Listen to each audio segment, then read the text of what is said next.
बिने जमानत जलत जड़ गए 3 दिन बीत, बोले राम सकोप तब भय बिन होए न प्रीत। हमको तो भय उत्पन्न करने की आवश्यकता है, सब होगा। लेकिन दुर्भाग्य ये है कि हमारे हिंदुत्व को राजनीति ने और स्वार्थ ने इस तरीके से घेर लिया कि हम धीरे धीरे छीण हो गए। धर्म की रक्षा कौन करेगा? हम करेंगे, हम करेंगे। हमको सिर्फ इतनी बात बता देनी है समाज को कि धर्म की रक्षा हम करेंगे। धर्म की रक्षा समाज को, सरकार को, पुलिस को करने की जरूरत नहीं है। हम सक्षम हैं, हम अपने धर्म की रक्षा स्वयं कर लेंगे। क्या आएगा? अफजल निकलेगा, तुम कितने अफजल मारोगे, हर घर से अफजल निकलेगा। हम कहते हैं कि हमारे हर घर से राम निकलेगा, हमारे हर घर से लक्ष्मण निकलेगा, हमारे हर घर से हनुमान निकलेगा। तुम्हारी औकात हो तो तुम अफजल पैदा करो, तुम्हारे एक अफजल से 100 राम आके खड़े होंगे और तुम्हारे अफजल को नाश कर देंगे। सत्य देह परम प्रिय स्वामी, मारे मोह कुमारक गामी, और जिनमें मारा तय में मारा। स्पष्ट बात है, हम अपनी सुरक्षा तो हम करेंगे ना।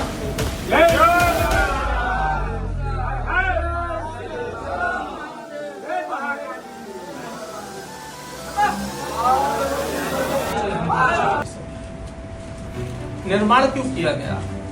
आवश्यकता आविष्कार की जननी है।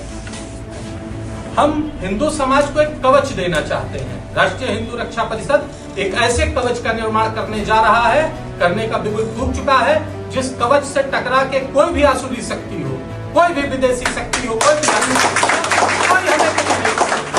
हमारे हिंदू संगठन को, हमारे हिंदू समाज को, हमारे सनातन धर्म को कोई कुछ नहीं कर सकता है। लेकिन अकेले कोई कुछ नहीं कर सकता। अकेले चना भाड़ नहीं फोड़ सकता है, अकेला व्यक्ति आवाज नहीं उठा सकता, अकेले हल्ला नहीं मचाया जा सकता, अकेले दौड़ा नहीं जा सकता। उसके लिए संगठन की आवश्यकता है। संघे शक्ति कलयुग में, कलयुग में केवल एक शक्ति, वो संगठन की शक्ति। संगठित ला रहे हैं कि हमको अपने शत्रु से भी सीखना है। जब तक कि हम सीखना नहीं जान पाएंगे तब तक कि हम विकसित नहीं हो पाएंगे। हमारे शत्रु जो उपद्रव मचा रहे हैं, उनकी स्थिति देख लीजिए। हमारे समाज में, हमारे धर्म के ऊपर, हमारे समाज के किसी समुदाय विशेष के ऊपर किसी तरह से हमला होता है तो हम 5 आदमी निकल के जाते हैं, 7 आदमी निकल के जाते हैं और चिल्ला के फिरा के घर पे बैठ जाते हैं। करते क्या है?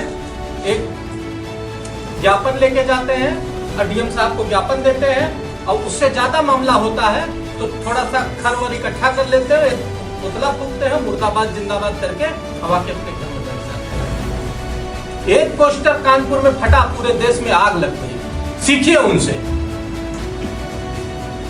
तुलसी बाबा ने रामचरितमानस में लिखा है, बिने जमानत जलत जड़ गए 3 दिन बीत, बोले राम सकोप तब भय बिन होए न प्रीत। हमको तो भय उत्पन्न करने की आवश्यकता है, सब होगा, अब होगा, इसी समय होगा। यही समय है और सही समय है। सब कुछ कर डालेंगे। हम अपने सनातन को उस स्थिति में लाके खड़ा कर देंगे। पुनः पुनर्जीवित नहीं कहना, सनातन का अंत तो इस पृथ्वी के अंत के साथ हो सकता है। सनातन वो है जिसकी हम परिभाषा नहीं बता सकते, जिसकी हम व्याख्या नहीं कर सकते, जिसकी कोई भी व्यक्ति परिकल्पना नहीं कर सकता।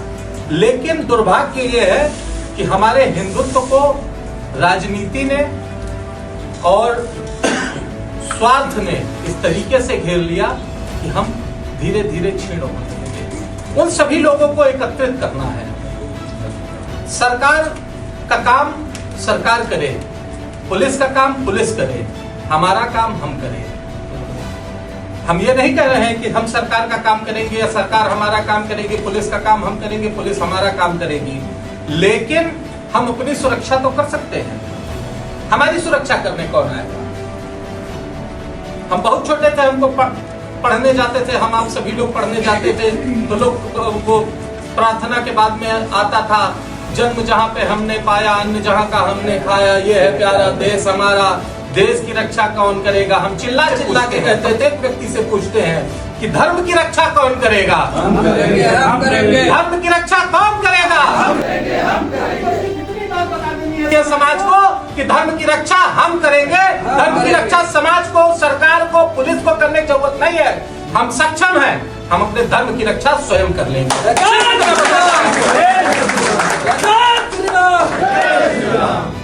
वो कहते हैं कि हम एक एक घर से निकल के आएगा अफजल निकलेगा, तुम कितने अफजल मारोगे, हर घर से अफजल निकलेगा। हम कहते हैं कि हमारे हर घर से राम निकलेगा, हमारे हर घर से लक्ष्मण निकलेगा, हमारे हर घर से हनुमान निकलेगा। तुम्हारी औकात हो तो तुम अफजल पैदा करो, तुम्हारे एक अफजल से 100 राम आके खड़े होंगे और तुम्हारे अफजल को नाश कर देंगे। बिल्कुल। किसी को मारने की बात हम कभी नहीं करेंगे। सनातन कहता है हमारे सर्वे भवन्तु सुखिना, सर्वे सन्तु निरामया, सर्वे भद्राणि पश्यन्तु मां कश्चित् दुर्गम। हम कहाँ कहते हैं यार कि तुम नष्ट हो जाओ, तुम मर जाओ, तुम भाग जाओ, तुम्हें काट देंगे, तुमको भगा देंगे, ये हम नहीं कहते, हमारे यहाँ नहीं सिखाया गया है। लेकिन हमारे आराध्य हनुमान जी महाराज लंका में पकड़ के अशोक ने कहा क्यों मारा, क्यों उपद्रव किया? भगवान ने कहा सत्य देह परम प्रिय स्वामी, मारे मोह कुमारक गामी, और जिनमें मारा तय में मारा। स्पष्ट बात है, हम अपनी सुरक्षा तो हम करेंगे ना। आप हमें मारने आइए, हम आपको दौड़ा दौड़ा के मारेंगे। आप अपने घर रहिए, हम आपसे रोज नमस्ते करेंगे। आप हमारे यहाँ गुजिया खाने आइए, हम आपके यहाँ सिवई खाने जाएंगे। आप हमारे यहाँ पटाखे जलाने आइए, हम आपका जुलूस लेके, आपका झंडा लेके और सड़क पे चलेंगे। ये हम करेंगे। लेकिन जिस दिन आपने हमारे तरफ नजर घुमा के देख लिया, उस दिन आपकी नजर आपके शरीर में नहीं रहेगी, उसको उस जगह पे पहुंचा दिया जाएगा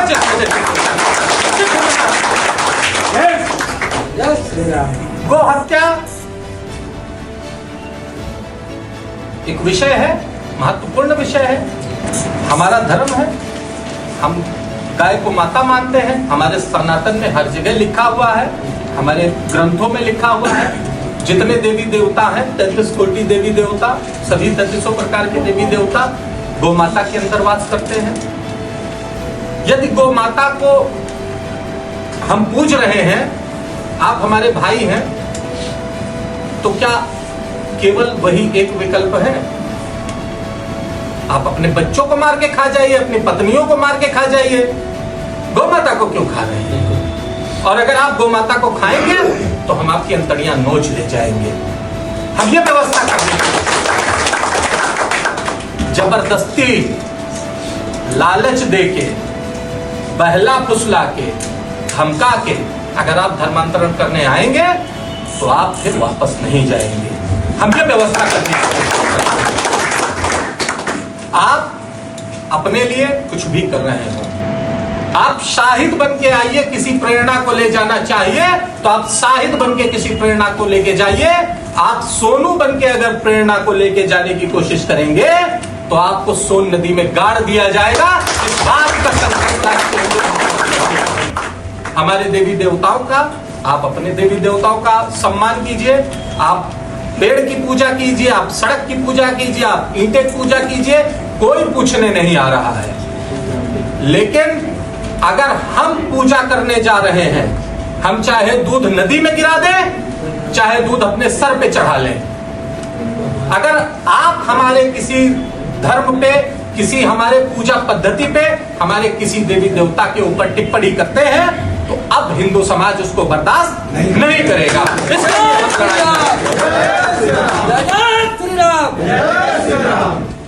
ये वो मुद्दे हैं जिनके लिए हमको लड़ने की आवश्यकता है, और जिनको हम अगर नहीं लड़ेंगे तो वर्तमान स्थिति में हम आखिरी पायदान पे खड़े हैं।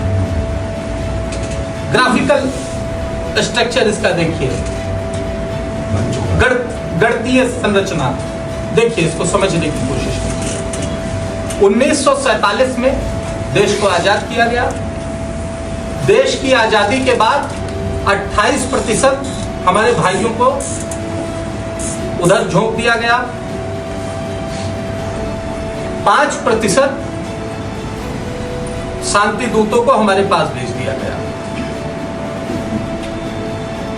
25 साल बीते, वो 5% शांति दूत 5 से 12% हुए। अगले 25 साल और बीत जाने पे वो 12 से 28 हो गए। इसी फार्मूले को जोड़िए तो 28 दूनी कितना होता है? जब 56 हो जाएंगे तो आप कहां जाएंगे? इसको सोचिए, कहां चले जाएंगे आप? जहां 40 होते हैं वहां पलायन होता है। जहन्नुम में भाई, आपका अस्तित्व खत्म है। जी जी। इसको रोकने का तरीका, हमारे पैरासीटामॉल बुखार पे हम खा रहे हैं, पैरासीटामॉल नहीं आराम दे रही है, फिर हमने पैरासीटामॉल खाया, फिर नहीं आराम दे रही है, तीसरी बार क्या करेंगे? दूसरी दवा बदलेंगे, एंटीबायोटिक लेंगे, तब हमको आराम मिलेगा। और इस दवा की एंटीबायोटिक क्या है? राष्ट्रीय जनसंख्या नियंत्रण कानून इस दवा की एंटीबायोटिक है, इसके सिवा कुछ नहीं है। जनसंख्या नियंत्रण कानून सिर्फ एक को है। हम 2 बच्चे पैदा करें, तुम 2 बच्चे पैदा करो, हम 72 हैं, तुम 28 हो। 300 साल बाद भी जब खड़े होंगे तो तुम 28 बचोगे, हम 72 बचेंगे, तुम भी सुरक्षित रहोगे, हम भी संरक्षित रहेंगे। जनसंख्या नियंत्रण कानून लाने का जिम्मा किसका है? सरकार का जिम्मा है। लेकिन सरकार कब लेके आएगी? हम अपने घर पे बैठे रहेंगे तब सरकार लेके आएगी? हमारे हिंदू धर्म को बना दिया गया, एक सिस्टम बना दिया गया है। हम दुर्गा पूजा कर रहे हैं, पंडाल लगा लिए, 4 तो डीजे लगा लिए, नाचना शुरू कर दिए। हम गणेश पूजा कर रहे हैं, पंडाल लगा लिए, डीजे लगा दिए, नाचने लगे। हम जन्माष्टमी मना रहे हैं, डीजे बजा दिए, नाच रहे हैं। हम होली मना रहे हैं, आग लगा दिए, नाच रहे हैं। दिवाली मना रहे हैं, दारू पी लिए, नाच रहे हैं। हमको सिर्फ उस दिशा में लेके चले गए कि हम चिंतन करें ही नहीं, हम सोचे ही नहीं, हम अपने आप को नष्ट करने में लगे रहे, खुद को खत्म करने में लगे रहे। और लोग काट के हमारे यहाँ जातिवादी जहर, ठीक है हम ब्राह्मण हैं, जन्म लिया हमने ब्राह्मण को, इसमें कोई संशय नहीं, कोई विकार नहीं है। लेकिन सिर्फ यही तक है कि हम ब्राह्मण हैं। कर्म के आधार पे हम जो कर्म कर रहे हैं, हमारी जाति वो होनी चाहिए। जो ये वर्ण विभाजन हुआ, जब भी वर्ण विभाजन हुआ तो वो कर्मों के आधार पर विभाजन हुआ। इस देश में गोत्र गिनती की है। भरद्वाज गोत्र का ब्राह्मण भी मिलता है, भरद्वाज गोत्र का पिछड़ा भी मिलता है, दलित भी मिलता है, कश्यप गोत्र का ब्राह्मण भी मिलता है, दलित भी मिलता है। किसी का खून नस काटिए, खून मिलाइए, 4 ग्रुप मिलेंगे। हम उस पे इन विभाजकों के द्वारा किए हुए षड्यंत्र के आधार पे अपने भाई को अपने से दूर कर रहे हैं। जो भी लोग बैठे हैं, लेकिन आप लोगों में से कोई व्यक्ति एक ये बताए कि आपके घर पे अगर कोई पानी पीना बंद कर दे तो आप उसके साथ मित्रवत व्यवहार रखेंगे? नहीं रखेंगे। कोई आपके घर में उठना बैठना बंद कर दे, आपको अपने यहाँ निमंत्रण में बुलाना बंद कर दे, तो क्या आप उसका सहयोग करेंगे या उसका विरोध करेंगे? क्या करेंगे? जोर से बोलिए। विरोध करेंगे। तो यदि हमारे हिंदू धर्म के कुछ समाज के लोग हमारा विरोध कर रहे हैं तो वो क्यों कर रहे हैं? हमारे कर्मों से तो कर रहे हैं। और जब तक कि हमारा भाई हमसे बंटता रहेगा तब तक ये याद रखिए, हिंदू समाज लगातार कटता रहेगा, लगातार कटता रहेगा। हमको अपने भाई को गले लगाना है, हमको उसके दरवाजे जाके बैठना है, उसके साथ संवाद स्थापित करना है, उसके साथ उठना बैठना पीना खाना है। अब आप बताइए, जिस दिन आप जाके अपने उस भाई के साथ बैठ जाएंगे, समाज के अंदर कौन सी शक्ति ऐसी है जो हमारे सनातन को तोड़ के दिखा देगी? दिखाए किसी की हैसियत हो तो तोड़ के। और राष्ट्रीय हिंदू रक्षा परिषद ये करने जा रहा है। ये संकल्पित कार्य है हमारा। संगठन तो बना रहे हैं, जहां हजारों की संख्या में संगठन होंगे, देश में लाखों संगठन होंगे, लेकिन संगठन के राष्ट्रीय अध्यक्ष को यह नहीं पता है कि हमने संगठन की संरचना क्यों की है। ये संगठन नहीं है, ये क्रांति है। देश को जोड़ने की क्रांति है, सनातन को जोड़ने की क्रांति है, हर उस व्यक्ति को जोड़ने की क्रांति है जो खुद को अकेला महसूस कर रहा है, जो खुद को इस भीड़ में तन्हा महसूस कर रहा है। जय जय जय जय। राष्ट्रीय हिंदू रक्षा परिषद जमीनी स्तर पे काम करने जा रहा है। जो हमारा संरचनात्मक ढांचा है उसमें हम, जैसा अभी कुलदीप जी ने आपको बताया, प्रत्येक प्रखंड पे एक चेतना केंद्र की स्थापना करेंगे। वो चेतना केंद्र हमारा शक्ति केंद्र होगा, वो चेतना केंद्र हमारा समर्पण केंद्र होगा, वो चेतना केंद्र हमारा प्रदर्शन केंद्र होगा, वो चेतना केंद्र हमारा आत्मसात का केंद्र होगा। इस चेतना केंद्र से हमारे 250 की संख्या में, 250 की संख्या में प्रत्येक चेतना केंद्र में हमारे वॉलेंटियर हिंदू रक्षक होंगे। उन हिंदू रक्षकों के जीविकोपार्जन की व्यवस्था राष्ट्रीय हिंदू रक्षा परिषद करेगा।